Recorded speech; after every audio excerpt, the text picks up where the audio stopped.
قربانی کہتے ہیں قربانی کے مخصوص ایام میں مخصوص جانوروں کو اللہ کے لیے ذبح کرنا۔ حضرت انس بن مالک رضی اللہ عنہ روایت کرتے ہیں کہ رسول اللہ صلی اللہ علیہ وسلم نے ہمیں عید الاضحیٰ کے دن خطبہ دیا اور 2 سیاہ و سفید بکروں کی قربانی دی اور انہیں اپنے ہاتھ سے ذبح کیا۔ قربانی قرآن اور احادیث مبارکہ اور اجماع امت سے ثابت ہے۔ قربانی سنت مؤکدہ ہے۔ اس کے لیے 4 شرائط ہیں۔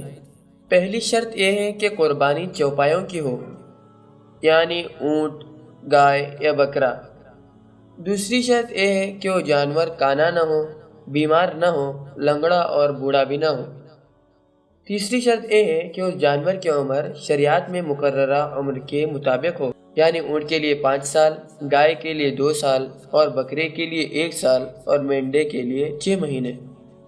چوتھی شرط قربانی وقت کے اندر ہو، یعنی عید کی نماز کے بعد سے لے کر 13 ذی الحجہ تک، اور جس کی طرف سے قربانی کی جا رہی ہے اس پر لازم ہے کہ وہ اپنے بالوں کو نہ کاٹے اور نہ ناخن تراشے 1 ذی الحجہ سے لے کر قربانی تک، اور اس کے لیے چاہیے کہ گوشت خود کھائے اور اپنے لیے رکھے اور رشتہ داروں کو بانٹے اور فقراء و مساکین کے لیے صدقہ کرے۔